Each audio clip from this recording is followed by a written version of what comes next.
Check it out. Harlan Ness 35 mil triple trees. You don't see those every day. What's nice is they're not like narrowed at all, so you can run, front brakes on it if you wanted to. But they just have that nice clean look, which I'm very pumped on. These are off of old Born Free bike done by Sick Al, which I should probably preface. I've made some changes to the motorcycle, so let's go over that. So I tried to do a little time lapse on this section of the video, taking that 41 mil front end off, banging out those lower trees so I can plop the front end out of the wheel chock there, and then start prepping the install. Packing my bearings with the eBay bearing packer, baby. Let's go. Those are the Ness triple trees I was talking about. Pretty stoked on those. Nice little addition to the front end. Getting ready for those 4-over tubes to slide up in there. And then I got a 21-inch spool from Lowbrow with their spacer kit. That way, no fancy machining or lathe. I can just slide it in, baby. Let's go.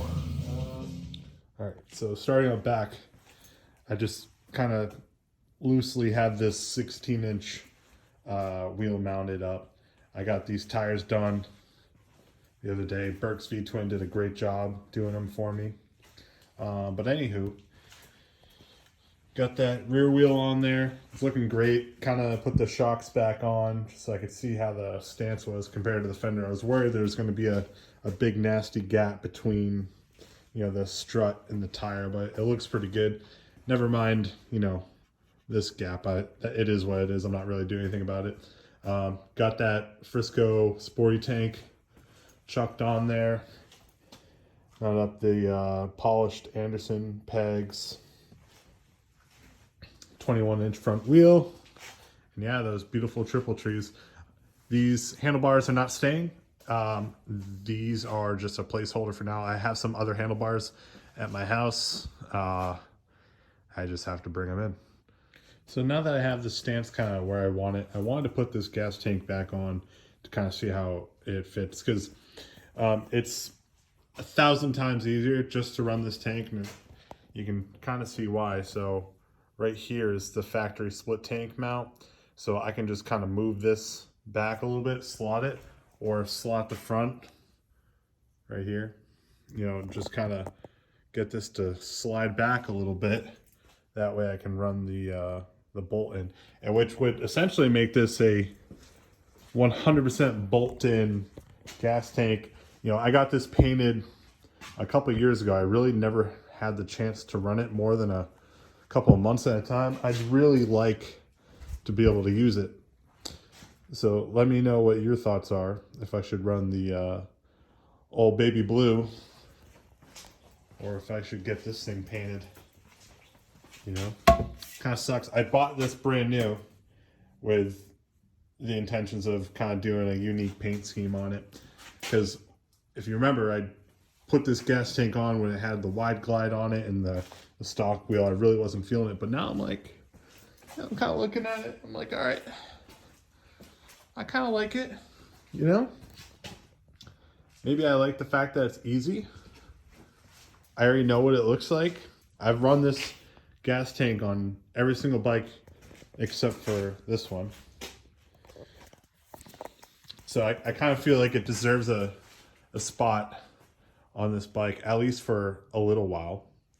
The only downside to running this tank is the mid-tunnel. Like, I don't know, I would likely want to either get rid of this petcock, keep this plugged, or run like a second petcock, because this gas tank is really only good for like 60, 70 miles at best. And these Prism Supply petcocks don't come with a reserve. Now I have a brand new Pingle for this gas tank that I was going to use. So I could always put it in this, because that's a 1/4-inch NPT. And as is that. So I think I'm just gonna modify this tank slightly to run it at least for one season. And then I can always just kind of hang on to that thing and revisit that. I just really like the idea of bolt on and go. Got the tank kind of bolted in. Stuck some, you can't really see it. It's super dark in here. Sorry about that. But I stuck a leather washer up here and then up top as well. This thing has some shelf wear on it, so I gotta, you can see right here, I need to do a little touch up.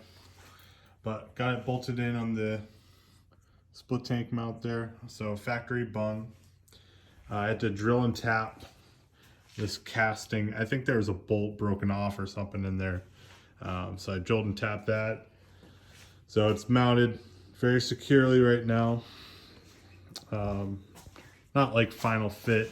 I cut this tab off with some tin snips. I just am gonna go over it with the flapper and just kind of smooth it out. But just trying to avoid the sparks. I'm gonna take the tank off to, finish cleaning that up. But yeah, I mean, I was kind of thinking it over just based on the fact I already have this gas tank. I'm just gonna run it at least for like a season. And then if I hate it, then I'll change it. But for right now, that's the plan. Still deciding on what I should do with my petcock situation. I might end up just getting another Prism petcock and just kind of doing a 2-into-1 type deal.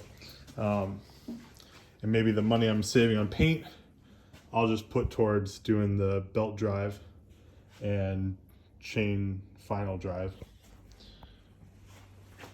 But that's kind of the current situation. I won't have many updates until kind of money starts flowing in a little bit. Big things that I want to tackle is just getting this carb situated.